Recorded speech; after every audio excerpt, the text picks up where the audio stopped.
Hey y'all, hope y'all are having a great day.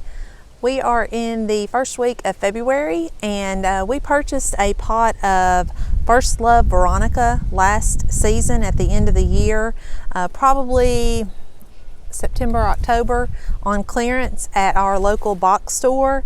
And it is again First Love Veronica, which is an annual in our area, a perennial in our area in 7B. And we're just out today looking at some of the things we've got potted up and noticed that this thing is full of seeds and it actually has some new growth coming on. So we're going to cut some of the seed heads off and winter sow those and maybe get a bunch of babies off of it. Okay, so this is the plant tag of the First Love Veronica, and I'll try and zoom in on it. You can see that it's a spring bloomer and it is an upright perennial. And again, we did not pay the full price for it. It was definitely a clearance plant when we got it.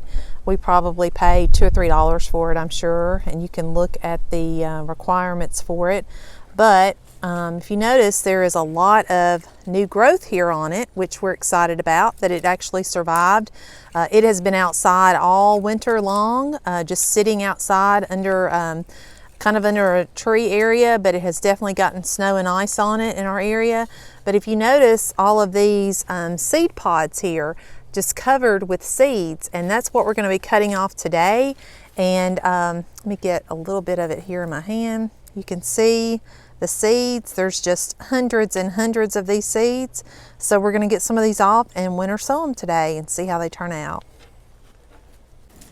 As we're getting the seeds off of the seed heads, we just went ahead and cut off all the dead growth.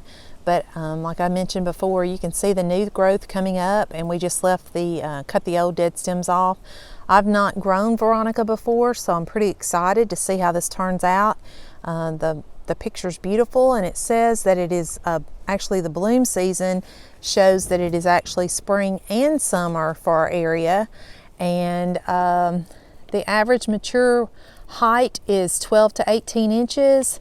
The width is 12 to 18 inches. It is cold hardiness, -30 to -40. Only non-hardy in zones 1 and 2, so we should definitely be fine here. And best of all, it's deer resistant, which we have tons of deer in our area, so that's going to be great as well for us. If you missed our first video that we did on winter sowing, I'm just going to recap real quickly what we're doing. We're taking a milk jug without a lid. You don't need the lid. And we're just poking about 4 holes in the bottom of the milk jug. I actually used a pair of scissors to do it today before I'd used a wood burner. And then you're going to cut around the perimeter of the milk jug, leaving about a 2-inch space here, because what you're wanting is basically a handle, and you're going to be putting your soil in here along with your seed and then closing it up and then taping it off. And this serves basically as a mini greenhouse for your seeds. If you didn't get a close-up look of the seed head earlier, I wanted to try and show you again. You can just see how many seeds are on there. They're just covered. And my husband took some off. You can see there's just hundreds of seeds off this one plant. And we didn't get all the seed off. A bunch of them, I'm sure, have already fallen off, and some of them were wet. We didn't even bother with those. So what we're going to do now is we're going to take our milk jug, and lesson learned, let me just say this, that on our first attempt at winter sowing, we only labeled the outside with a Sharpie marker. And I had warned you in the video to make sure that you kept an eye on it, because if you have a lot of rain or sun, it could fade the tags. Well, let me just say the ones that I wrote only on the outside of the containers, I have no idea what are in the containers now, because it actually has gone. We had an ice storm here last week, so we've got things growing, but nothing, we have no idea what they are. So we're going to label these on the inside as well as the outside today.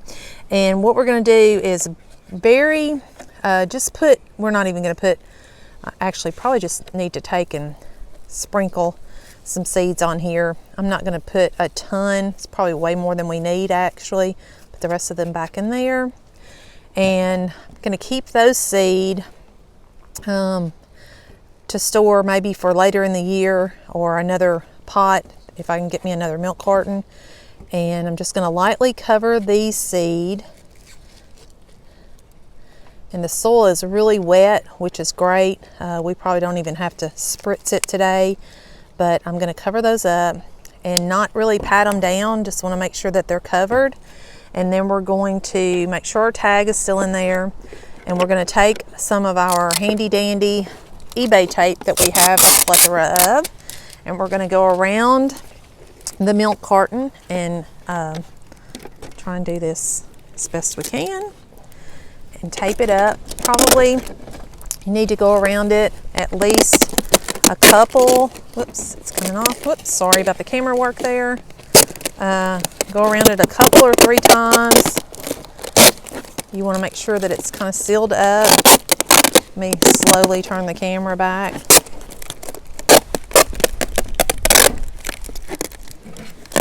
And like I said a little earlier, this is going to basically serve as a mini greenhouse for these seeds. And you don't have to have a grow light. You don't have to put them in the house. You just set them outside. And the good thing about this is when they start coming up, they're going to kind of be used to the cooler weather. They're not going to be like a seed that's been inside under a grow light and then you have to get them acclimated to the cooler weather. These are going to be stronger seedlings or sprouts once they've started, and you're not going to have to worry about them as much. And as I said again before, we don't own any grow lights, and we really don't have room for them inside the house, so that's not something we're doing. And these are easy to pick up and take with you and put where you're supposed to put them. And like I said, we labeled them on the outside, put the date on there, and we'll show you some of ours that are already coming up. So sorry about the shadows, but you can see all of the buckets we've got here on the south side of our house. And I just wanted to take the lid off. Of course, you can't tell what any of those are because like I said, it's all faded off. And the ones we didn't put labels on in the inside, we can't tell what they are. But this large container that we did, luckily, oh, you can feel the heat coming out.